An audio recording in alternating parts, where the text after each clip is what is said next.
სახლებთან ახლოს, ბავშვებთან ახლოს, ამ ხელა ბაზები და ამ ხელა ამბავი როგორ არ გვიშეცხოვს. მიწის ზედა რეზერვუარები არის, აი პირდაპირ საცხოვრებელი სახლი დგას იქ 30 მეტრში, ხომ? ტოლოები რო ცხოვრობენ. და აქედან ჩვენი გადანიქამდე რამდენია კიდევ. ზამირ სუბელიანი სამგორის რაიონში ორხევის დასახლებაში ცხოვრობს. ამ დასახლებაში მცხოვრები მოსახლეობის პრობლემა რამდენიმე მეტრში მდებარე ნავთობაზაა.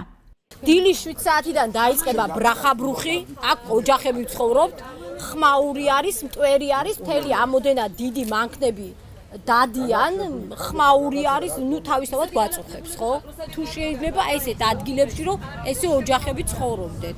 23 კორპუსში მცხოვრები მოსახლეობის პრობლემაც ეს ნავთობაზაა. ნავთობპროდუქტებით დატვირთული ვაგონები ამ კორპუსის წინ გადის. გადის აქ მატარებელი თილის სასტავები გადის. პატარა სასტავი ხო არ არის და გადის და მე 1 3 4 ისა ბალი მიწისძვრა კი გვაქვს. რამდენჯერ გადავარდა კიდო ის ვაგონი, რამდენჯერ აიყვანეს რაღაცნაირად და მთელი ასეთი უბედურებები ხდება. ბავშვები არიან, კაცო, რამდენი მოზარდი არის. ბომბი არის მოდი ჩვენთვის რა. სული აქ ჩვენთან მოდის, აერიკიდან მოდის. არ ვიცით რა მოხდება. სოკარ ჯორჯია პეტროლიუმმა 24 რეზერვუარის 20,000 ტონიანი მოცულობის ნავთობაზის მშენებლობის ნებართვა საცხოვრებელ კორპუსებთან ახლოს 2009 წელს მიიღო. ამ დროისათვის რეგულაციები და სანიტარული ნორმები, რაც მაგალითად დასახლებულ პუნქტსა და ნავთობაზას შორის მანძილზე შეზღუდვას დააწესებდა, უკვე გაუქმებული იყო. თუმცა სოკარ პეტროლიუმ ჯორჯიას ნავთობაზის მოსაწყობად გარემოზე შეფასების დოკუმენტი მიღებული აქვს. დოკუმენტი, რომელიც გარემოს დაცვის სამინისტრომ გასცა, დეტალურადაა გაწერილი, რა ზიანი შეიძლება მიაყენოს ნავთობაზამ გარემოს. ასევე რა ღონისძიებები უნდა გაატაროს კომპანიამ მიღენებული ზიანის კომპენსირებისთვის.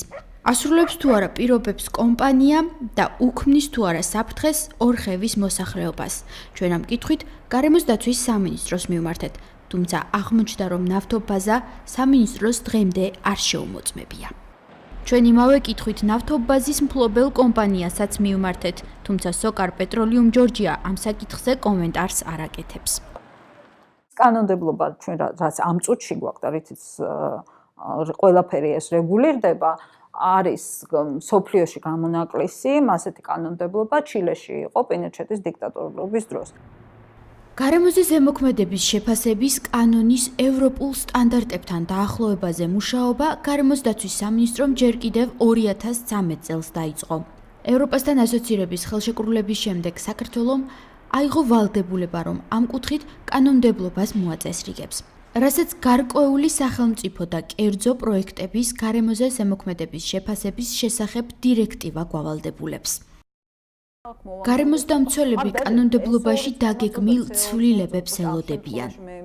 ჯერ უნდა მოხდეს სტრატეგიული გარემოს ზემოქმედების შეფასების ჩატარება, ანუ სად რისი აშენება შეიძლება და რა პირობებში, ანუ სექტორალური, ამის შემდეგ უკვე პროექტებთან მიმართებაში უნდა მომზადდეს გარემოს ზემოქმედების შეფასება, რომელსაც ექნება ალტერნატივები და ეს ალტერნატივები იქნება არა მხოლოდ როგორ გითხრათ, ადგილის ალტერნატივები, სად შეიძლება აშენდეს, ასევე იქნება ტექნოლოგიური ალტერნატივები უნდა იყოს. გარემოს დაცვის სამინისტროს გარემოზე ზემოქმედების ნებართვების დეპარტამენტის უფროსი თამარ შარაშიძე ამბობს, რომ ახალი კანონის მიღების შემდეგ გარემოს შეფასების დოკუმენტის გაცემის წესი შეიცვლება.